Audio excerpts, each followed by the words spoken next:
கர்த்தருடைய வார்த்தைக்கு நேராக நம்ம போகலாம். உங்களுக்கு தெரிந்த வண்ணமாக நம்ம ஒரு சில மாதங்களாய் தேவ கிருபையை குறித்து பேசி கொண்டிருக்கிறோம். விசேஷமாக இந்த 2 வாரங்களாய் கிருபை மேலே கிருபை, கிரேஸ் அப்பான் கிரேஸ் அப்படின்ற தலைப்பில் நம்ம பேசி கொண்டிருக்கிறோம். யோவான் 1ஆம் அதிகாரம் 16ஆம் வசனத்தை எடுத்துக்கொள்ளும். யோவான் 1ஆம் அதிகாரம் 16ஆம் வசனம். 16ஆம் வசனத்தை வாசிங்க பார்க்கலாம். இயேசு கிறிஸ்துவின் பரிபூர்ணத்தினால் நாம் எல்லாரும் கிருபையின் மேல் கிருபையை பெற்றோம். அப்போது இந்த இடத்துல இந்த வசனத்தின் ஆதாரமாக வைத்து தான் நம்ம என்ன பண்ணுறோம், இத்தனை நாளாக நம்ம பேசி கொண்டு வருகிறோம். இதுக்கு முன்னாடி நம்ம என்ன பேசணும்னா உங்களுக்கு தெரியும். என்னென்னா ஒரு கிருபை ஒரு மனுஷனுக்கு வரும்போது நம்ம வாசித்தோம். எது சங்கீதம் 18ஆம் சங்கீதம் 35ஆம் வசனம் நினைக்கிறேன். கர்த்தருடைய காருண்யம் அவனை பெரியவன் ஆக்கினது. ஒரு காருண்யம் என்றால் அதுதான் கிருபை. நான் சொன்னேன், கிருபை ஒரு மனுஷனுக்கு வரும்போது அவனை எப்படி அந்த கிருபை பெரியவனாக ஆக்குது, அவனை ஆசீர்வதிக்கிறது குறித்து நம்ம என்ன பண்ண இத்தனை நாளாக பார்த்தோம். போன வாரத்துக்கு முந்தின வாரத்துலேருந்து கிருபை மேலே கிருபை, கிருபை மேலே கிருபை என்றால் கிருபையை தருதே அது மகா பெரிய தயவு. மனிதனுக்கு தேவன் கிருபை தருது ரொம்ப பெருசு. ஆனால் நமக்கு இயேசு கிறிஸ்துவின் மூலியமாக வேதம் சொல்வது கிருபையின் மேலே கிருபையை நாம் என்ன பண்ணோமா, பெற்றுக்கொண்டோமா. அது எவ்வளோ ஒரு பெரிய ப்ரிவிலேஜ் பாருங்கள். எக்ஸ்ட்ராவான ஒரு கிருபை. ஆல்ரெடி கர்த்தர் ஒரு கிருபை தந்திருக்கிறார். அந்த கிருபைக்கு மேலே ஒரு கிருபையை கர்த்தர் என்ன பண்ணுறார், தருகிறார். அதுதான் கிருபை மேலே கிருபை என்று நான் என்ன பண்ண சொன்னேன். இதை குறித்து நம்ம என்ன பண்ணோம், முதலாவது ஆதியாகமத்திலேருந்து நம்ம பார்த்து கொண்டு வரணும். பழைய ஏற்பாட்டில் அவர்களுக்கு கொடுக்கப்பட்ட கிருபை எப்படி, அதை தான் நம்ம பார்த்தோம். நோவாவுக்கு நோவாவுடைய கர்த்தருடைய கண்களும் நோவாவுக்கு என்ன கிடைச்சிச்சு, தயவு கிடைச்சிச்சு, கிருபை கிடைச்சின்னு பார்த்தோம். அதுவும் கிருபை தான். ஆபிரகாமுக்கும் கர்த்தர் கிருபை காமிச்சார். தாவீது தவறு செய்கிறான், அவனுக்கோ கர்த்தர் கிருபை காமிக்கிறார். ஆனால் அந்த கிருபை ஒரு என்ன கொஞ்சம் it's not an ultimate grace of God. அது ஒரு அல்டிமேட்டான ஒரு கிருபை நம்ம சொல்ல முடியாது. அந்த நேரத்தில் அவர்களை தாங்கி பிடிக்கும்படியாய், அந்த நேரத்தில் அவங்கள காப்பாற்றும்படியான ஒரு கிருபை தான் அவங்களுக்கு அழைக்கப்பட்ட ஒரு கிருபை. அந்த கிருபை எந்த அடிப்படையில் அழைக்கப்பட்டதுன்னா, அவங்களுடைய நற்கிரியைகள் அடிப்படையில் அவர்களுக்கு கிருபையை கர்த்தர் கொடுத்தார். அதுதான் நீங்கள் நோவாவை பற்றி வாசிக்கும் போது, நோவா பற்றி சொல்லும்போது, அந்த காலகட்டத்தில் நோவா நீதிமானாக இருந்தானா. அவன் நீதிமானாக இருந்தபடியால் கர்த்தர் அவனுக்கு என்ன பண்ணார், கிருபையை தராருன்றது நம்ம என்ன பண்ணோம் பார்த்தோம். ஆனால் புதிய ஏற்பாட்டுக்கு வரும்போது வேதம் சொல்கிறது, ரோமர் 3ஆம் அதிகாரம் 23ஆம் வசனம், எல்லோரும் பாவம் செய்து தேவ மகிமையை அற்றவர்களாக மாறிட்டாங்க. ரோமர் 3:10 சொல்கிறது, எல்லாரும் பாவிகளே, நீதிமான் ஒருவனும் அல்ல, தேவனை நேசிக்கிறவன் ஒருவனும் அல்ல, எல்லாருமே ஏகமாய் கெட்டு போகிறாங்கன்னு சொல்லிட்டு இயேசு என்ன பண்ணுறாரு, பவுல் ரொம்ப தெளிவாக சொல்கிறார். அப்போது இந்த காலகட்டத்தில் கர்த்தர் வெறுமனே கிருபையை அளிக்கல, கிருபையின் மேலே கிருபையை இயேசு கிறிஸ்துவின் பரிபூர்ணத்தினால கர்த்தர் நம்மளுக்கு அழைத்திருக்கிறார். அல்லேலூயா! எவ்வளோ அற்புதமான வசனம் பாருங்கள். அவருடைய பரிபூர்ணத்தினாலே நாம் எல்லோரும் கிருபையின் மேலே கிருபையே. அவர் ஏதோ ஒன்று செய்தார், அந்த செய்ததின் விளைவால் நம்ம நன்மையை பெற்றுக்கொண்டோம். அல்லேலூயா, அல்லேலூயா. ஸோ இதை குறித்து தான் நம்ம பார்த்து கொண்டு வருகிறோம். விசேஷமாய் போன வாரம் எனக்கு ரொம்ப பிடிச்சிச்சு பாருங்கள். காரணம் என்னன்னு கேட்டால், வேதம் சொல்கிறது, எவர்களை அவர் முன் குறித்தாரோ அவர்களை அழைத்தும் இருக்கிறார், எவர்களை அழைத்தாரோ அவர்களை நீதிமானாக்கி இருக்கிறார், எவர்களை நீதிமானாக்கி இருக்கிறாரோ அவர்களை என்ன பண்ணியிருக்காரு, மகிமையும் படித்திருக்கிறார். இதை பற்றி நம்ம போனவர் ரொம்ப ஆழமாய் பார்த்தோம். ஒரு பிச்சைக்காரனாய், ஒரு ரோட்டில் பிச்சை எடுத்துனுக்கிற ஒரு மனிதனாய் இருந்த நம்மளை இருக்கிற ஒரு மனிதனே எப்படி ஒரு ராஜாவுடைய பிள்ளையாக ஒரு ராஜா தத்து எடுத்துக்கொள்ளும் போது அவனுடைய நிலம் மாறுதோ, அதுபோல் கர்த்தர் நம்மளை முன்குறித்தார், அப்புறம் அவர் அழைத்தார், அப்போ அவர் நம்மளை நீதிமானாக்கினார், அவர் மகிமைப்படுத்தினார். எப்படி மகிமைப்படுத்தினாரா, கடைசியாக நம்ம வாசித்தோம், கிறிஸ்துவோடு கூட உன்னதங்களில் அவர் நம்மளை என்ன பண்ணார், உட்கார செய்தார். ஸோ இதுதான் எவ்வளோ அருமையான ஒரு கிருபையின் மேலே கிருபை. அது ஒரு அல்டிமேட்டான கிரேஸாக போன வாரம் நம்ம பார்த்து முடிச்சிட்டோம். இன்னும் அதுக்கு மேலே பேசுறதுக்கு என்ன இருக்குதுன்னு பார்த்தா ஒன்றுமே இல்லை. ஆனாலும் வசனத்தை புரட்டும் போது இன்னும் அநேக காரியங்கள். நான் இது அவ்வளோதான் முடிஞ்சிச்சு. கிருபை மேலே கிருபைனா வேறு என்ன, பரலோகத்தில் உன்னதத்திலே உட்கார வச்சிட்டார். அதுக்கு மேலே நம்ம என்னத்தை பேச முடியும் நினச்சின்னா, கீழே இருக்கிற சில காரியத்தை நம்ம விட்டுட்டோம். அதை பற்றி ரொம்ப ஆழமாக அல்டிமேட் அதுதான். அல்டிமேட் எது, நம்மளை யாரை முன்குறித்தாரோ அவர்களை அழைத்தார், யார் அழைத்தாரோ அவர்களை நீதிமானாக்கினார், யாரை நீதிமானாக்கினாரோ கர்த்தர் அவர்களை என்ன பண்ணார்? மகிமைப்படுத்தினார். அல்டிமேட்டாக இயேசு கிறிஸ்து பிதாவின் வலது பாசத்தில் இயேசு கிறிஸ்துவோடைய சிம்மாசனத்தில் இயேசு கிறிஸ்துவோடு கூடவே நம்மளை உட்கார வச்சுட்டார். அதுதான் the greatest glory of God for the mankind. மனுக்குலத்தை தேவன் மகிமைப்படுத்தின ஒரு அல்டிமேட் அதுதான் பாருங்க. அதை விட ஒரு பெருசு இல்லை. ஆனால் இன்னைக்கு இன்னும் ஆழமான ஒரு காரியத்தை, கிருபையின் மேலே கிருபையை குறித்து நம்ம என்ன பண்ண போகிறோம்? பார்க்க போகிறோம். எடுத்தவங்க வாசிங்க பார்க்கலாம். எபேசியர் 1ஆம் அதிகாரத்துக்கு போகுவேன். 1ஆம் அதிகாரம் 3ஆம் வசனத்திலிருந்து வாசிக்க தொடங்குங்க தயவு செய்து. நம்முடைய கர்த்தராகிய இயேசு கிறிஸ்துவின் பிதாவாகிய தேவனுக்கு ஸ்தோத்திரம். அவர் கிறிஸ்துவுக்குள் உன்னதங்களிலே ஆவிக்குரிய சகல ஆசீர்வாதத்தினாலும் நம்மை ஆசீர்வதித்திருக்கிறார். ஓகே. தமக்கு முன்பாக நாம் அன்பில் பரிசுத்தம் உள்ளவர்களும் குற்றமில்லாதவர்களுமாய் இருப்பதற்கு அவர் உலக தோற்றத்துக்கு முன்னே கிறிஸ்துவுக்குள் நம்மை தெரிந்து கொண்டபடியே பிரியமானவர்களுக்குள் தாம் நமக்கு தந்தருளின நம்முடைய கிருபையின் மகிமைக்கு புகழ்ச்சியாக தம்முடைய தயவுள்ள சித்தத்தின்படி நம்மை இயேசு கிறிஸ்து மூலமாய் தமக்கு சுவிகார புத்திரர் ஆகும்படி முன் குறித்திருக்கிறார். அல்லேலூயா. போதும், நிறுத்துங்க, போதும். தயவு செய்து கவனிங்க. ரொம்ப முக்கியமான ஒரு காரியம். இன்னைக்கு நம்ம என்ன பார்க்க போறோம்னு கேட்டா, இந்த கிருபையின் மேல கிருபை நமக்கு என்ன அருள் இருக்கிறது? What are the privileges and the position we received by the Jesus Christ? Position அவங்களுக்கு தெரியல, அந்தஸ்துன்னு சொல்லுவாங்க பார்த்தீங்களா? ஸோ இந்த கிருபையின் மேலே கிருபையினால் நம்ம பெற்றுக்கொண்ட இந்த அந்தஸ்து, இதில் மிகப்பெரிய ஒரு அந்தஸ்து நான் என்னவா கருதுறேன்னு கேட்டால், நாம் எல்லாம் தேவனுக்கு புத்திர சுவீகாரம் ஆகிற ஒரு பாக்கியத்தை இயேசு கிறிஸ்து மூலியமாய் பெற்றுக்கொண்டிருக்கோம். இதை இங்கிலீஷில் எப்படி சொல்கிறாங்கன்னா, we are adopted child by the Jesus Christ. இயேசுவின் மூலமாய் நம் புத்திர சுவீகாரம் ஆகிற பாக்கியத்தை நாம் பெற்றுக்கொண்டிருக்கோம். எத்தனை பேருக்கு சந்தோஷம்? அல்லேலூயா. ஸோ இன்னைக்கு இதை தான் பார்க்க போகிறோம். தேவனுடைய கிருபையின் மேலே அந்த கிருபையின் மேலே தேவன் நம்மளுக்கு கொடுத்துருக்கிற அந்த பொசிஷன், அந்த ப்ரொசஷன், அந்த ப்ரிவிலேஜ் என்னன்னு கேட்டால், நாம் எல்லாம் தேவனுடைய பிள்ளைகளாக இருக்கிறோம். அல்லேலூயா. எத்தனை பேருக்கு சந்தோஷம்? நீங்கள்லாம் கடவுளுடைய பிள்ளைங்க. ஆமென், ஆமென், ஆமென். நான் மறுபடியும் உங்களுடைய பின்னாடி வாழ்க்கையை உங்களுக்கு சற்று நீங்கள் பார்க்கணும்னு சொல்லிட்டு நான் விரும்புகிறேன். ஏன் அப்படின்னு கேட்டால், உங்களுடைய பின்னிலையை நீங்கள் தெரியவில்லை என்றால் இன்னைக்கு நீங்கள் இருக்கிற ஒரு ஸ்தானத்தை உங்களுக்கு புரியாது. அல்லேலூயா. சொல்லுவாங்க பாருங்களேன், பொதுவாக சொல்லுவாங்க பாருங்களேன், பழையசெல்லாம் நம்ம என்ன பண்ணுறது, மறந்துடக்கூடாது அப்படின்ற மாதிரி. அப்போது முன்னாடி நம்ம யாருடைய பிள்ளையாக இருந்தோம், முன்னாடி நம்முடைய நிலை என்னன்றது மறுபடியும் உங்களுக்கு நான் ஞாபகப்படுத்த விருப்பப்படுறேன். இது வாரம் சொல்கிறேன். இன்றைக்கும் சொல்லுகிற ஒரு கட்டாயத்தில் நான் இருக்கிறேன். ஏனென்றால் இந்த ப்ரிவிலேஜ் ஒரு ஹை ப்ரிவிலேஜ். இன்றைக்கி அப்பா அம்மாவுக்கு ஒரு பிள்ளையாக நம்ம இருக்கிறோம் பல வருஷமாக. எனக்கு அப்பா இருக்கிறாங்க, எனக்கு அம்மா இருக்கிறாங்க. எனக்கு 30 வயசுலேருந்து எங்கள் அப்பா அம்மாவை நான் என்ன பண்ணுறேன், பார்த்து கொண்டு இருக்கிறேன்.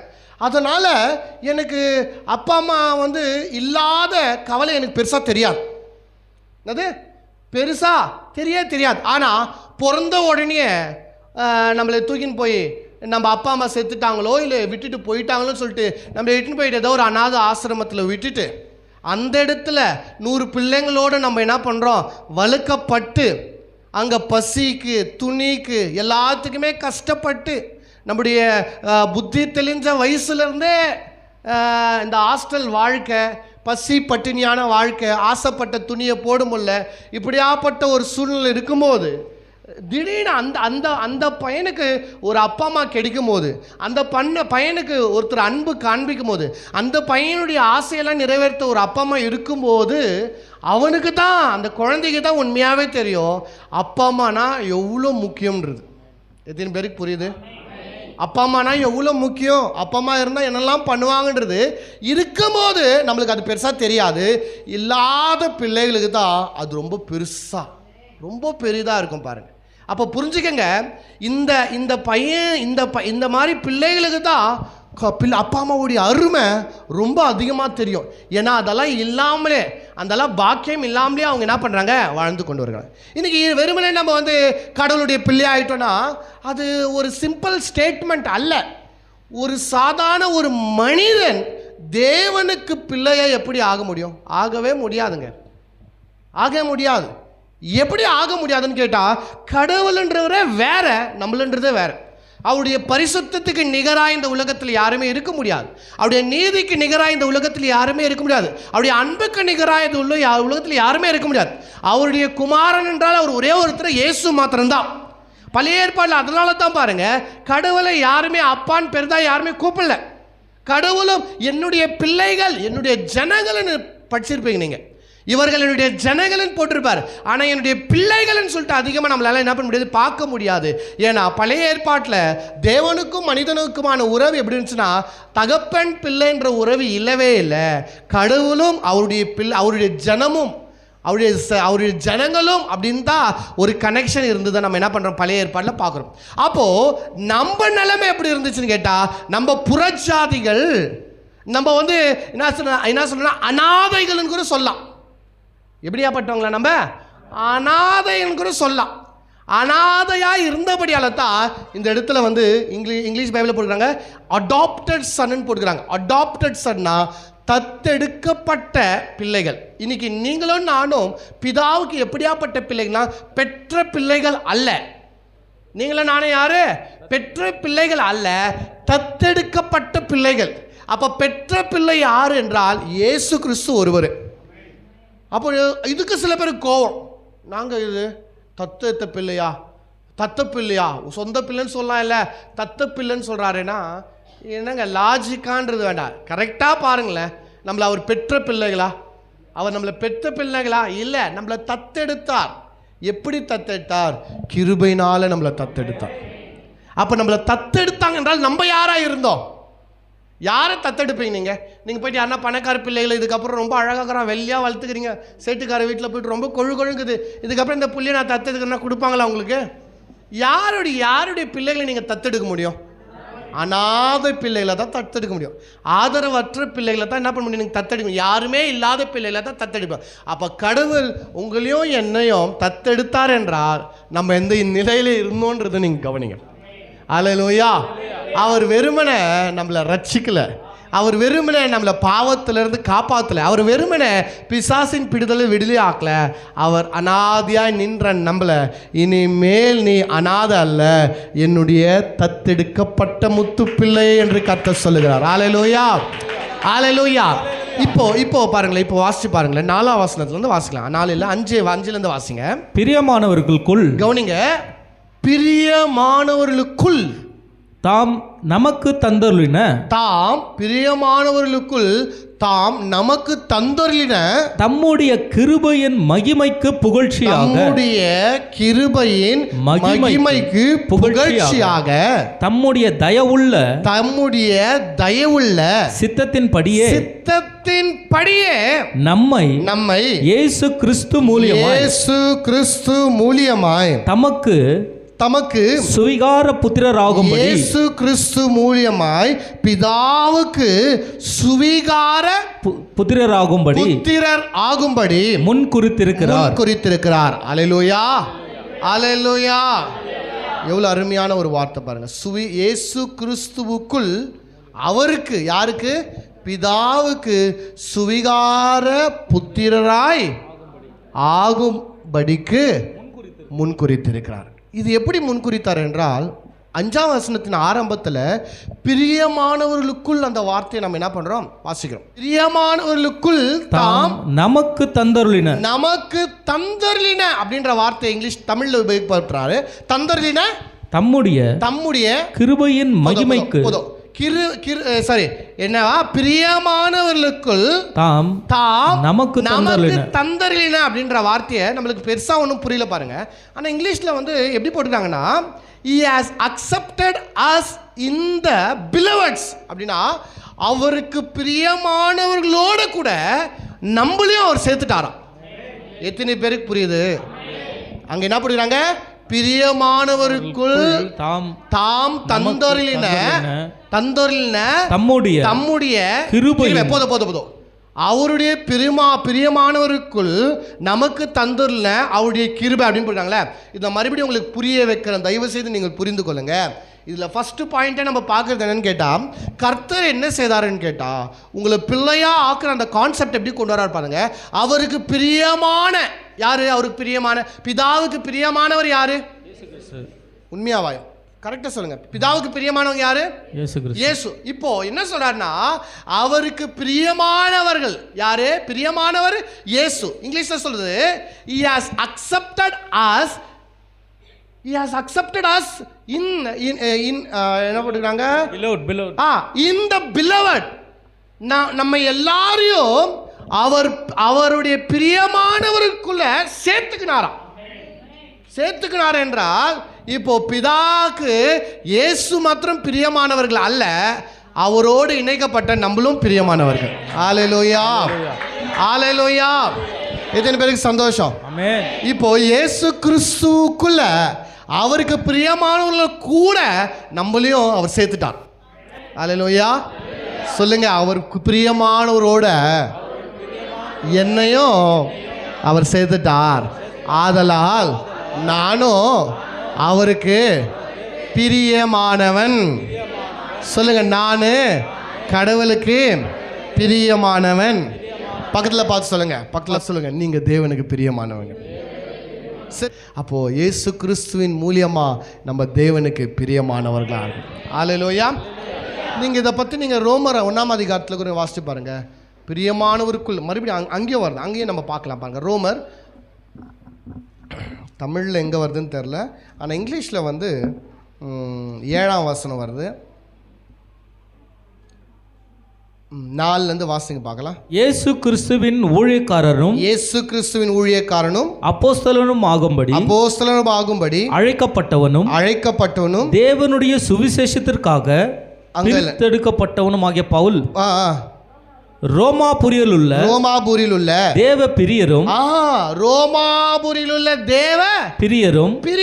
யாரை பத்தி சொல்றாரு? ரோமாபுரியில் இருக்கிறவங்களை மாத்திரம் அல்ல, ரோமாபுரியில் இருக்கிற விசுவாசிகளை பத்தி பேசுறார். அப்போ இது ரோமாபுரியில் மாத்திரம் சேர்ந்தது அல்ல, நம்ம எல்லா இயேசு கிறிஸ்துவை விசுவாசிகள் எல்லாரும் பார்த்து பவுல் என்ன கொட்டேஷன் தராரு, என்ன டைட்டில் தராருன்னா, அவர்கள் தேவனுக்கு பிரியமானவர்கள். அங்க அவர் பிரியமானவர்கள் கோடு என்ன பண்ணிட்டார்? அவரு எத்தனை பேர் புரியுது? இயேசு கிறிஸ்து பிரியமானவர், அந்த பிரியமானவரோடு என்ன பண்ணிட்டார்? அவரு சேர்த்துட்டார். ஆமாவா இல்லையாங்க? ஆமா. ஆனா இங்க என்ன சொல்றாரு? பிரியமானவர்னு சொல்லும் போது இங்க இயேசு பத்தி சொல்லுதா, என்ன பத்தி சொல்லுதா? அப்ப நம்ம வேண்டாம், நம்ம ரோமர்ல போய் சொல்லலாம், இங்க சொல்றது வேண்டாம். இப்போ ரோமரை தூக்கிடுங்களேன். கேஜிஎஃப்ல நம்ம வருவோமா? ஏங்க ரோமாவில் கூட நம்ம தான் வரோங்க. ஏன்னா அது வந்து புறஜாதிகளுக்கான எழுதப்பட்ட, புறஜாதிகள் எங்கெல்லாம் இருக்கிறாங்களோ அங்கெல்லாம் நம்மளும் வந்துடும். அப்போ ரோமாபுரியில் இருக்கிற தேவ பிரியர் என்றால் அப்போ இயேசு கிறிஸ்துவா இது அர்த்தம்? அங்கே யார் அர்த்தம்? பிரியன் என்றால் அங்கே யார் வந்துச்சு? இயேசு கிறிஸ்து வந்தார். இங்கே யார் வருது? எப்படி? ஏன்னா இயேசு கிறிஸ்துவோட அவர் நம்மளை இணைச்சிட்டார். பாத்தியா? இப்போ நம்மள எப்படியா பார்க்கறாருன்னா தேவ பிரியராகவே பார்க்கறார். ஆமென். கடவுளால நேசிக்கப்படுறவர்களாகவே தேவன் நம்மளை பார்க்கறார். எத்தனை பேருக்கு உண்மையா சத்தியமா புரிஞ்சிச்சு? ஆமென், ஆமென். ரொம்ப கஷ்டப்பட்டு சொல்லுங்க, தயவு செய்து புரிஞ்சுக்கோங்க. ஹல்லேலூயா. ஸோ என்ன விஷயம், மறுபடியும் இதை வந்து ஒரு சம்மரி கொடுத்துறோம் பாருங்க. இயேசு கிறிஸ்து தேவனுக்கு பிரியமானவர். இந்த பிரியமானவரோடு கூட நம்மளை என்ன பண்ணிட்டார்? அவரு இணைச்சிட்டாரு. இணைச்சதுனால தான் ரோமர் இங்க சொல்லப்படுது ரோமாபுரியில் உள்ள தேவ பிரியர். புறஜாதியாருக்கு நம்மளை பார்த்து சொல்றாரு, தேவனுடைய பிரியர்களே, தேவ பிரியர் அப்படின்னு சொல்லிட்டு நம்மளை பார்த்து பவுல் என்ன பண்றாரு சொல்றாரு. இப்ப எபேசியருக்கு போயிடலாமா? எபேசியருங்க. பிரியமானவருக்குள் தாம் நமக்கு தந்தருளின, பிரியமானவருக்குள் தாம் நமக்கு தந்தருளின தம்முடைய கிருபையின் மகிமைக்கு புகழ்ச்சியாக தம்முடைய தயவுள்ள சித்தத்தின்படியே இப்ப பாருங்க, இந்த வார்த்தை எப்படி அடுக்கின்னு போயினே இருக்கிறார் பாருங்க. கிருபையின்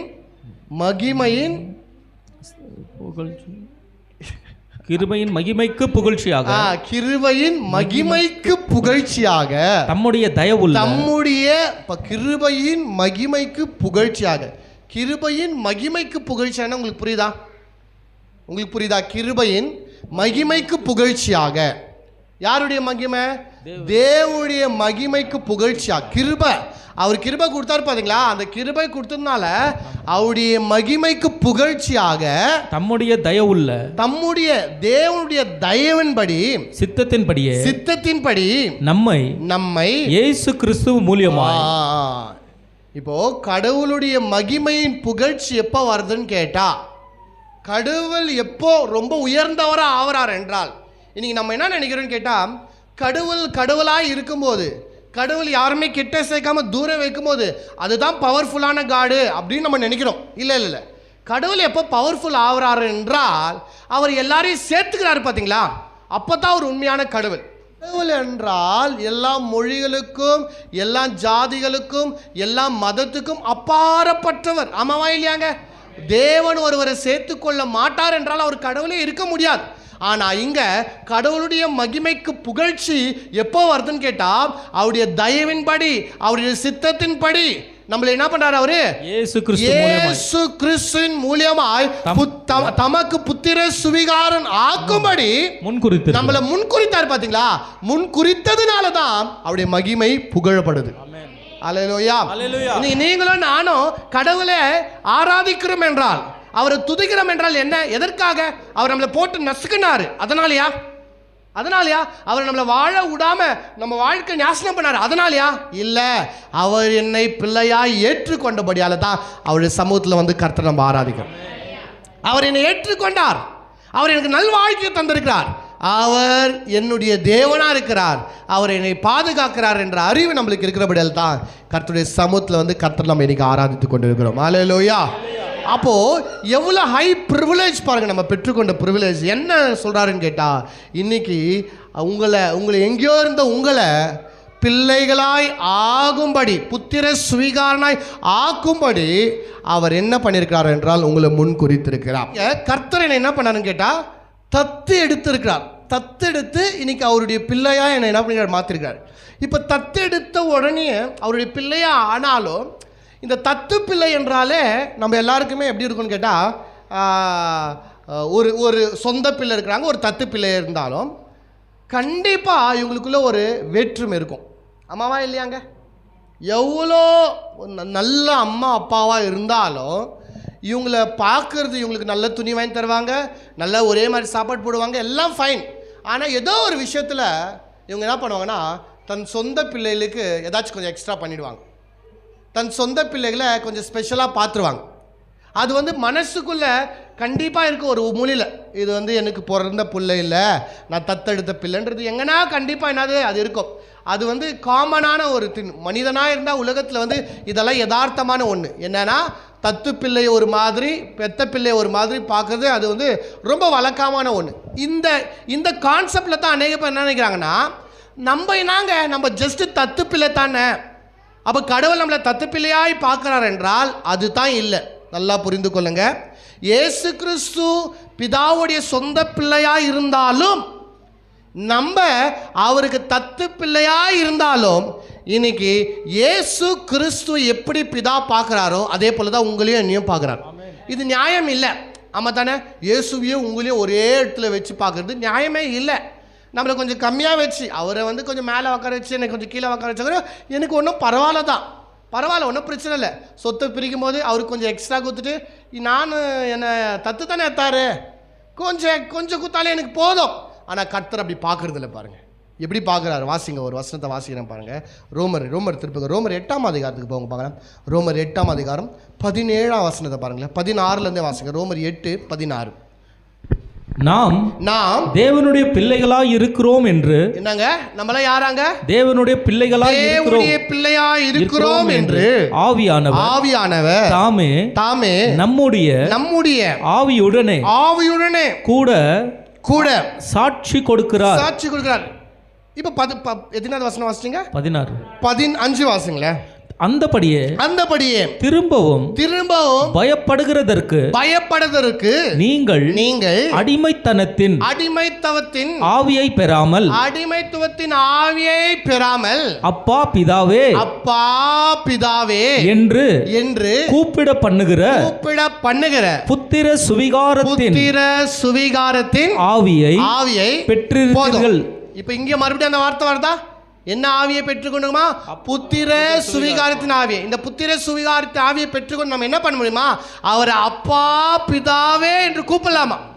அதுதான் ஆரம்பத்தில் 15 ஆரம்பத்தில் வாசிக்கும் போது, நீங்கள் பயப்படுவதற்கு மறுபடியும் எப்படி வருதுங்க? அதே நீங்கள் அடிமைத்தனத்தின் ஆவியை பெறாமல். இல்ல அதுக்கு முன்னாடி அந்தபடியே திரும்பவும். இந்த வார்த்தை ரொம்ப முக்கியம் பாருங்க. அந்தபடியே திரும்பவும் பயப்படுகிறதற்கு. என்னங்க திரும்பவும் பயப்படுறதுக்குன்னா என்ன அர்த்தம்? மறுபடியும். அப்போ ஆல்ரெடி நம்ம என்ன பண்ணோம்? பயந்திருந்தோம். ஏன் பயந்திருந்தோம்? ஆண்டவருக்கு தூரமா மாத்திரம் இல்ல, பிசாசுக்கு அடிமையா இருந்தோம், பாவத்துக்கு அடிமையா இருந்தோம். இன்னும் சொல்ல போனா இருளின் ராஜ்யத்தில் நம்ம இருந்தோம். இருளின் ராஜ்யத்தில் இருக்கும்போது நீங்க பயந்தீங்களா? எப்படி இருந்தீங்க? முன்னாடி எப்படி இருந்தீங்க? திரும்பவும் பயப்படுத்துறதுக்கு நீங்கள் அடிமைத்துவத்தின் ஆவியை பெறலாம். அப்போ நீங்க எப்படியா இருந்தீங்க? வேதம் சொல்லுது எப்படியா இருந்தீங்க? இதுதான் பாயிண்ட். இன்னைக்கு கர்த்தருடைய பிள்ளையா இருக்கிறீங்க, ஆனா அப்ப நீங்க எப்படி இருந்தீங்கன்னா அடிமையா இருந்தீங்க. யாருக்கு அடிமையா இருந்தீங்க? பிசாசுக்கு அடிமையா இருந்தீங்க, பாவத்துக்கு அடிமையா இருந்தீங்க, வியாதிக்கு அடிமையா இருந்தீங்க, தரித்திரத்துக்கு அடிமையா இருந்தீங்க, உலகத்துக்கு அடிமையா இருந்தீங்க, சரீரத்துக்கு அடிமையா இருந்தீங்க, பாசத்துக்கு அடிமையா இருந்தீங்க, இச்சைக்கு அடிமையா இருந்தீங்க. இவை எல்லாத்துக்குமே அடிமையா இருந்தீங்க. அதனால நீங்க பயந்து இருந்தீங்க. நீங்கள் திரும்ப பயப்படுவதற்கு அடிமைத்துவத்தின் ஆவியை நீங்கள் பெறாமல் அப்பா பிதாவே என்று கூப்பிடத்தக்க புத்திர சுவிகாரத்தின் ஆவியை பெற்றிருக்கிறீர்கள். ஹல்லேலூயா. இப்ப நீங்க கடவுளை பார்த்து என்னன்னு கூப்பிடலாம்? அப்பா பிதாவேன்னு கூப்பிடுற பாக்கியத்தை நம்ம பெற்றிருக்கோம். ஏனென்றால் நாம் பெற்ற ஆவி அடிமையின் ஆவி அல்ல, இயேசு கிறிஸ்துவின் ஆவியை நம்ம பெற்றுக்கொண்டிருக்கோம். புத்திர சுவிகாரத்தின் ஆவியை, பிள்ளையுடைய ஆவியை, இயேசு தேவனுடைய குமாரனுடைய ஆவியை நம்ம பெற்றுக்கொண்டிருக்கோம். இப்ப கீழே வாசிச்சு பாருங்களேன். 16. நாம் தேவனுடைய பிள்ளைகளாய் இருக்கிறோம் என்று. பாத்தீங்களா? நீங்க ஆவியை பெற்றுக்கொண்டீங்க. அந்த ஆவியானவர் எங்க இருக்கிறாரு? நமக்குள்ளார். இப்போ என்ன சொல்றாருன்னா, நாம் தேவனுடைய பிள்ளைகளாய் இருக்கிறோம் என்று ஆவியானவர் தாமே நம்முடைய ஆவியுடனே கூட சாட்சி கொடுக்கிறார். அப்படின்னா என்ன?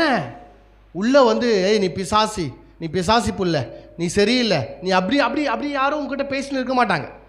பிசாசு அப்படி பேசுறவன் தான். ஆனா இன்னைக்கு நமக்குள்ள ஆவியானவர் என்ன பேசுறாருன்னா, நீ தேவனுடைய பிள்ளை, நீ தேவனால் உண்டாக்கப்பட்டவன், உனக்குள்ள இருக்கிற ஆவி தேவன் கொடுத்த ஆவி, இயேசு கிறிஸ்துவின் ஆவியை உடையவனா இருக்கிற தேவ ஆவியானவர் தாமே என்னோட ஆவியோடு கூட அவர் என்ன பண்ணாரா?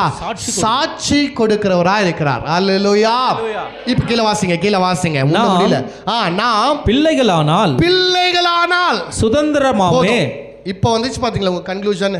நாங்க என்னப்பா ஜஸ்ட் தத்து பிள்ளை, இயேசு தானே முத்து பிள்ளை, இயேசு தானே சொந்த பிள்ளை, நாங்க தத்து பிள்ளை தானேனா? இல்ல பவுல் சொல்றாரு, உன்னை தத்து பிள்ளையா விடல, பிள்ளையானால் சுதந்திரமாமே. இங்கிலீஷ்ல அழகா போட்டுக்கிறாங்க, யூ ஆர் ஹேர்னா சுதந்திரம் தான். சுதந்திரம்னா இன்னொரு மொழிபெயர்ப்புல அர்த்தம் என்னன்னா வாரிசு. பிள்ளைக்கோ வாரிசுக்கோ என்ன? வாரிசுன்னு எதற்கு சொல்லுவாங்க தெரியுமாங்க? சொத்துக்கு தான் வாரிசு சொல்லுவாங்க. என் சொத்துக்கெல்லாம் ஏன் இவன் தான் வாரிசு. அப்போ இந்த வாரிசுன்ற வார்த்தையை தான் இந்த இடத்துல சுதந்திரம் போட்டுக்கிறாங்க. பிள்ளையானால் சுதந்திரமாமே சுதந்திரமாமே தேவனுடைய சுதந்திரரும் யாரு தேவனுடைய யாருங்க பிள்ளையா இருந்தா இங்க நான் சொல்றேன் பிள்ளையா இருந்தா அவன் யாரு சுதந்திரம் அவன் யாரு இப்ப நானே எங்க அப்பாவுக்கு புள்ளையா இருந்தா வாரிசு. எங்க அப்பாவுடைய சொத்துக்கு யார் தான் வாரிசு நான் அதான் சொல்றேன் பிள்ளையா இருந்தா வாரிசு வாரிசு இப்போ சொல்றாரு தேவனுடைய சுதந்திரரும் இப்போ ஒரே ஒரு சேஞ்ச் அண்ணா நீங்க எந்த இடத்துல சுதந்திரம் வருதோ அந்த இடத்துல வாரிசுன்னு போட்டு படிங்க முன்னாடி இருந்து படிங்க 17 இருந்து நாம் பிள்ளைகளானால்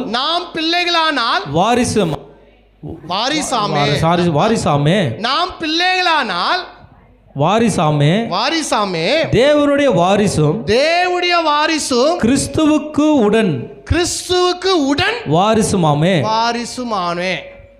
எத்தனை பேருக்கு புரியுது தேவனுக்கு வாரிசு கிறிஸ்துவுக்கு வாரிசு சாதாரண வாரிசு இல்லை என்ன வாரிசு உடன் வாரிசுனா என்ன கூடவே எனக்கு அண்ணன் ஒருத்தங்கிறான் தம்பி ஒருத்தங்கிறான் எங்க அப்பாவுடைய சொத்து எங்க அண்ணனுக்கு மாத்திரம் இல்லை எனக்கு மாத்திரம் இல்லை எங்க தம்பிக்கு மாத்திரம் இல்லை எங்க அப்பாவுடைய சொத்து எங்க 3 பேருக்கும். அது போல சொல்றாரு பவுல் நாம் குமாரரான நமக்கு என்ன கிடைக்குது வாரிசா இருக்கிறோமே தேவனுக்கு வாரிசும் இயேசு கிறிஸ்துவுக்கு உடன் வாரிசுமா இருக்கிறோம். ஹல்லேலூயா. இப்ப சொல்லுங்க கடவுள் நம்மள தத்து பிள்ளையா பாக்குறாரா சொந்த பிள்ளையாகவே பாக்குறாரா? சொந்த பிள்ளை. இது தாங்க கிருபை மேல கிருபை. எத்தனை பேருக்கு சந்தோஷம்? ஆமென். சொத்துன்னு சொன்னோன்னே நீங்கள் மறுபடியும் போயிடாதீங்க. எவ்வளோ தருவார் அந்த ஜமீன் எழுதி வைப்பாரா? ஒன்றுமே கிடைக்காது. ரட்சிப்பு மாத்திரம் தான் இலவசம், மிச்சதெல்லாம் நீங்கள் காசு கொடுத்தா வாங்கணும். ஹல்லேலூயா. சொத்து என்றால் என்ன?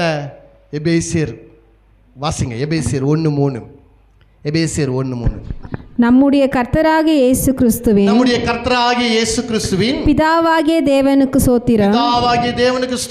அவர் கிறிஸ்துவுக்குள்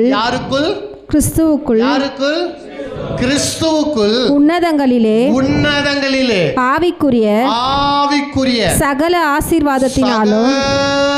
ஆசீர்வாதத்தினாலும் நம்மை ஆசீர்வதிக்க போகிறார். ஆமாவா? ஆசீர்வதித்திருக்கிறார்.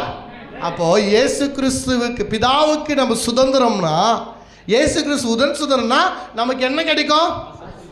காரு ஒன்றுக்குறே இல்லையே, வீடு ஒன்றுக்குறே இல்லை, அதெல்லாம் கவலைப்படாதீங்க, அதெல்லாம் பூமிக்குரிய ஒன்று. ஆனால் பவுல் சொல்கிறாரு உன்னதங்களிலே ஆவிக்குரிய சகல ஆசீர்வாதத்தினாலும் நம்மை ஆசீர்வதிச்சு. பரலோகத்துக்குரிய எல்லா ஆசீர்வாதமும் உங்களுக்கும் எனக்கும் இருக்குது. ஏன்னா நம்ம பிதாவுடைய சுதந்திரனும் இயேசு கிறிஸ்துவுக்கு உடன் சுதந்திரமாக இருக்கிறோம். ஹல்லேலூயா. எவ்வளவு பேருக்கு சந்தோஷம் சொல்லுங்க. நான் தேவனுடைய வாரிசும் இயேசு கிறிஸ்துவுக்கு உடன் வாரிசுமா இருக்கிறேன். பரலோகத்தில் இருக்கிற சகல ஆசீர்வாதங்களினாலும் கர்த்தர் என்னை ஆசீர்வதித்திருக்கிறார். நான் பயப்படுவதற்கு அடிமைத்துவத்தின் ஆவியை பெறாமல் அப்பா பிதாவே என்று கூப்பிடத்தக்க புத்திர சுவிகாரத்தின் ஆவியை பெற்றுக் கொண்டிருக்கிறேன். ஹல்லேலூயா. ஹல்லேலூயா. கரங்களை தட்டி தேவன் நாமத்தை மயப்படுத்தும். ஆமென். நம்மலாம் யாருங்க? நீ யார்? நீங்க யாரு? தேவனுடைய குமாரன் குமாரத்தி. அவருடைய எல்லா சொத்துக்கும் வாரிசு நான் தான். சில பேர் சொல்லுவாங்க பார்த்தீங்களா, அந்த ஒரு ஜமீனாக இருந்தால் அந்த ஜமீனுடைய ஒரு பையன் அவன் சொல்லுவாங்க அவனை பற்றி, எல்லா சொத்துக்கும் இவன் தான்ப்பா வாரிசு, ஒரே வாரிசுப்பா அவங்க வீட்டில் அப்படின்னு சொல்லுவாங்கள்ல. ஸோ நம்ம அது போல் ரொம்ப சந்தோஷமாக சொல்லிக்கலாம். ஏன்னா வானமும் பூமியும் அவருடையது. ஆமாவா இல்லையாங்க? சகலவற்றும் அவருக்கென்று அவரால் சிருஷ்டிக்கப்பட்டதான். பரலோகம் பயங்கரமான ஒன்று. அதனுடைய வீதிகளெல்லாம் தங்கத்தினால வீதிகள் போட்டிருக்கிறார். அதனால தான் கர்த்தர் நம்மளுக்கு ஆசீர்வாதம் தரணும் என்றால், இந்த பூமிக்குரிய ஆசீர்வாதம் இல்லை நான் சொல்ல வரல. பூமிக்குரிய ஆசீர்வாதம் இருக்குது. நீங்களும் ஆடம்பரமான வாழ்க்கைக்கு தேவையான கர்த்தர் ஒரு பலத்தை தரார். நான் மறுபடியும் சொல்ல பாருங்க, கர்த்தர் ஒருபொழுதும் பணத்தை தருவர் அல்ல. ஊரெல்லாம் கடன் வாங்கிட்டு ஆண்டவரே இந்த கடத்தலை அப்படின்னா தீர்த்துனா அவர் தீர்க்க மாட்டார். தயவு செய்து நீங்கள் ஏற்றுக்கோங்க. ஒருவேளை அதுக்காக தான் சர்ச்சுக்கு யாருன்னா கடத்தை தீர்ப்பாருன்னு சர்ச்சுக்கு வந்தால் அது விட்டுருங்க. அதுக்கு பதில் போய் நீங்கள் வேலை செய்யுங்க, நல்லா உழைங்க, கஷ்டப்படுங்க, வேர்வை செஞ்சு சம்பாரிங்க. நீங்கள் ஏதாச்சும் ஒரு பிஸ்னஸை செய்யுங்க, நல்லா கடினமாக உழைங்க, சேர்த்து வைங்க, நகைகளை வாங்குங்க, வீடுங்க வாங்குங்க, வசதி ஆகுங்க. இதுக்கு கர்த்தர் உங்களுக்கு உதவி செய்வார். இப்போ நான் சொல்கிறேனே, எப்படி கர்த்தர் இப்போ நான் எக்ஸாமுக்கு படிக்கவே இல்லை ஆண்டவரே பாஸ் பண்ணிவிட ஆண்டவர்னா இது பாஸ் பண்ணுவாரா கடவுள்? ஒருவேளை கடவுள் பாஸ் பண்ணால் அவர் நியாயமானவரா? சில பேரெல்லாம் ஆண்டவரே பிட்டத்துன்னு போயினுக்கிறேன், மாட்டாமல் பாதுகாத்து கொள்ளுங்க. ஆமாங்க, இந்த கர்த்தர் செய்வாரா? எப்படி கர்த்தர் திருட்டுக்கு உதவ மாட்டாரோ, எப்படி படிக்காத பையனை பாஸ் பண்ண மாட்டாரோ, அதே போல் ஒன்றுமே செய்யாத உங்களுடைய கடத்தை கர்த்தர் தீர்க்க மாட்டார். ஒன்றுமே பண்ணாத உங்களை கர்த்தர் ஆசீர்வதிக்க மாட்டார். நீங்கள் வேலை செய்யணும். ஆண்டவரே நான் செய்கிற வேலத்தில் பலத்தை தாங்க. வேதத்தில் நம்ம வாசிக்கிறோம், ஆஸ்தியை சம்பாதிக்கிற பலத்தை கர்த்தர் தருகிறார். அவர் ஆஸ்தியை தருறதில்லை, என்ன தராரா? ஆஸ்தியை சம்பாதிக்கிற பலத்தை தராரா. அப்போது நீங்கள் கடினமாக உழைக்கணும். நான் விரும்புகிறது நம்ம சபா மக்கள் எல்லாருமே நல்லா வேலை செய்யுங்க, நல்லா சம்பாதிங்க, நல்லா படிக்க வைங்க பிள்ளைங்களை, நல்ல திருமணம் பண்ணிக்கோங்க, நல்ல பெரிய பெரிய முயற்சி பண்ணுங்க. ஃபாரின் போகணும், நல்ல வேலையில் போய் செட்டில் ஆகணும், என் பிள்ளைங்களை நல்லா படிக்க வைக்கணும், நல்ல பெரிய வீடு கட்டணும், பெரிய கார் வாங்கணும், பெரிய ஆசைப்படுங்க. அதுக்கான உழைப்பை போடுங்க. கர்த்தர் அந்த உழைப்புக்கு உதவி செய்வார், கண்டிப்பாக உதவி செய்வார். இதெல்லாம் பூமிக்குரிய ஆசீர்வாதம். இன்றைக்கி நல்லா யோசிச்சு பாருங்கள், கடவுளுடைய பிள்ளைகள் தான் ஆசீர்வாதமாக இருக்கும் என்றால், இயேசு கிறிஸ்துடைய சொத்து, பிதாவுடைய சொத்து நமக்கெல்லாம் வரும் என்றால், இன்றைக்கி கேஜிஎஃப்பில் பணக்காரனாக யார் இருக்கணும்? நம்ம தான் இருக்கணும். ஆனால் நம்மளை விட மார்வாடிங்க அதிக பணக்காரங்க இருக்கிறாங்க, அரசியல்வாதிங்க அதிகமான பணக்காரர்களாக இருக்கிறாங்க, திருடனுங்கள், கொள்ளைக்காரர்கள், இன்னும் சொல்லப்போனால் அந்நியர்கள், வேறு ஜாதி வேறு மதத்தில் இருக்கணும் தான் ரொம்ப பணக்காரனாக இருக்கிறாங்க. நம்ம ஆளுங்க பணக்காரனாக இருப்பது இல்லைன்னு சொல்ல வரல, குறைவு தான். என்னது? குறைவான ஆட்கள் தானே வசதியாக இருக்கிறவங்க இருக்கிறாங்க. ஆனால் அந்த வசதி கர்த்தர் கொடுப்பார் என்றால், கர்த்தர் வசதி தருதில்ல, வசதி சம்பாதிக்கிறதுக்கான பலத்தை தரார். அப்போ நீங்கள் பணம்னு கேட்குறத விட, ஆண்டவரே நல்ல பணத்தை சம்பாதிக்கிற ஐடியாவை தாங்க ஆண்டவரே, நல்ல பிஸ்னஸ் செய்கிற பலத்தை தாங்க ஆண்டவரே, நல்ல வேலை செய்யும்படியான ஆற்றலை தாங்க ஆண்டவரேன்னு சொல்லிட்டு நீங்கள் எதற்காக ஜெபிக்கணும்? உங்களுடைய பலத்துக்காக ஜெபிக்கணும். ஐஸ்வர்ய சம்பாதிக்கிற பலத்தை கர்த்தர் உங்களுக்கு தருவார். கர்த்தரின் ஆசீர்வாதமும் என்ன தரும்? ஐஸ்வர்யம் தரும். அதோடு கூட வேதனையை அவர் என்ன மாட்டார்? கூட்டமான. ஆனால் வேதனையோடு வருகிற ஐஸ்வர்யம் கர்த்தர் கொடுக்கறது அல்ல. பணங்குது, அது கூட சேர்த்து நோயாக இருக்கும் கேட்டால், இந்த ஆசீர்வாதம் யார் தரல? கர்த்தர் தரல. அப்போ ஒன்று புரிந்து கொள்ளுங்க, பூமிக்குரிய ஆசீர்வாதத்தெல்லாம் கண்டிப்பாக நம்ம சம்பாதிக்க முடியுமா? முடியும். அதனால தான் இன்னைக்கு அவங்களும் பெரிய பெரிய பணக்காரனாக இருக்கிறாங்க. ரட்சிக்கப்படாத அவர்கள்கிட்ட கோடி கோடியாக இருக்குது. காரணம் என்னென்னா, இந்த பூமியில் யார் கஷ்டப்பட்டாலும் சம்பாதிக்கலாம், யார் டெக்னிக்காக, யார் மூளையை கசைத்து அவங்க செயல்பட்டாலும் அவங்க சம்பாதிக்கலாம். ஆனால் ஒன்று, பரலோகத்தினுடைய ஆசீர்வாதத்தை ஒரு மனிதனும் சம்பாதிக்கொள்ள முடியாது. அது கர்த்தர் கிருபையாய் கொடுத்தால் மாத்திரமே. அந்த கிருபையாய் கர்த்தர் நமக்கு கொடுத்திருக்கிறார். ஆதபடியால் இந்த பூமியில் நம்ம ஏழையாக இருக்கலாம், பூமியில் நம்ம பணக்காரனா இல்லாமல் இருக்கலாம். ஆனால் ஆவிக்குரிய நிலை என்ன? What is my spiritual status? ஆவிக்குரிய ஸ்தானம் என்ன? ஐ ஆம் அ மோஸ்ட் வெல்த்தியஸ்ட் பர்சன். நான் மிகப்பெரிய பணக்காரன் ஆவியில். எப்படி? எபேசியர் 1:3 சொல்கிறது, இயேசு கிறிஸ்துவுக்குள்ள ஆவிக்குரிய சகல ஆசீர்வாதங்களாலும் நம்மை அவர் என்ன பண்ணிட்டு இருக்கிறாரு? ஆசீர்வதித்திருக்கிறார். அப்ப நான் ஆசீர்வதிக்கப்பட்டவனா, ஆசீர்வதிக்க போறவனா? ஆசீர்வதிக்கப்பட்டவன். அப்ப நான் பணக்காரனா? நிச்சயமா பணக்காரன். எதுல? ஆவியில. இன்னைக்கு நான் செத்தா கூட கண்டிப்பா பரலோகம் போயிடுவேன். இன்னைக்கு நான் செத்தா கூட அங்கே எனக்கு ஒரு அருமையான வாழ்க்கை காத்து கொண்டது. காரணம் என்ன? என்னுடைய சொத்து, என்னுடைய ஐஸ்வர்யம், என்னுடைய எல்லா ஆஸ்தியும் கர்த்தர் எனக்கு பரலோகத்தில் சேர்த்து வைத்துட்டார். இயேசு கிறிஸ்துவின் மூலியமாக இயேசுக்குரிய எல்லாவற்றையும் எனக்கு கர்த்தர் ஷேரை கொடுத்திருக்கிறார்.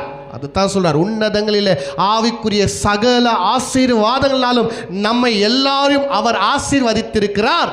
அல்லேலூயா, அல்லேலூயா. எத்தனை பேருக்கு சந்தோஷம்? ஆமென். நம்ம யாருங்க? மறந்துடக்கூடாது, நம்ம யாரு? தேவனுடைய. மறுபடியும் வாசிங்க எபேசியர் 1 போலாமா? எபேசியர் 1 6ஆம் வசனத்திலிருந்து வாசிங்க பார்க்கலாம். எபேசியர் 1. தம்முடைய தம்முடைய தயவுள்ள சித்தத்தின்படியே. பாருங்க, மறுபடியும் சொல்றாரு, தம்முடைய தயவுள்ள சித்தத்தின்படி. சாதாரண சித்தம் அல்ல. என்ன சித்தம்? தயவுள்ள சித்தம். வெறுமனே நம்ம மேல சித்தம் வைக்கல, தயவுள்ள சித்தத்தின்படி நம்மை இயேசு கிறிஸ்து மூலியமாய் தமக்கு சுவிகார புத்திரர் ஆகும்படி முன்குறித்திருக்கிறார். இது எல்லாமே இப்ப நடக்கலைங்க, அவர் ஆல்ரெடி பிளான் பண்ணிட்டார், முன்குறித்திருக்கிறார். நம்ம எல்லாம் அவருடைய புத்திர சுவிகாரன் ஆகும்படி. அல்லேலூயா, அல்லேலூயா. இன்னைக்கு நம்ம எல்லாம் தேவனுடைய பிள்ளைகளாக இருக்கிறீங்க. அதை நீங்கள் தயவு செய்து மறந்துடாதீங்க. அடுத்த வசனத்தை வாசிச்சுட்டு முச்செல்லாம், ஏன்னா இந்த வசனத்தை நம்ம அடுத்த வாரம் பார்க்க போகிறோம். அவருடைய கிருபையின் ஐஸ்வர்யத்தின்படியே. எப்படிங்க?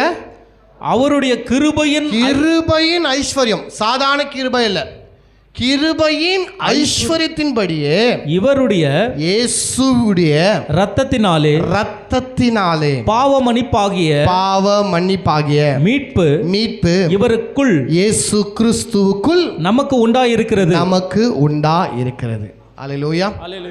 சோ இயேசுவின் இரத்தத்தினாலே, அவருடைய கிருபையின் ஐஸ்வர்யத்தினால நமக்கு உண்டாயிருக்கிற பாவ மன்னிப்பையும் மீட்பையும் தொடர்ந்து அடுத்த வாரம் பேசலாம். அதுக்கு முன்னாடி மறுபடியும் சொல்லுங்க, நான் தேவனுடைய பிள்ளை, நான் தத்து பிள்ளை மாத்திரம் அல்ல, கிறிஸ்து இயேசுவுக்கு உடன் சுதந்திரனாய் இருக்கிறேன். அல்லேலூயா. அவரை அப்பா பிதாவே என்னும் கூப்பிடத்தக்க புத்திர சுவிகாரத்தின் ஆவியை உடையவனாய் இருக்கிறேன். அல்லேலூயா. கர்த்தர் இந்த வசனத்தை ஆசீர்வதிப்பாராக. God bless you.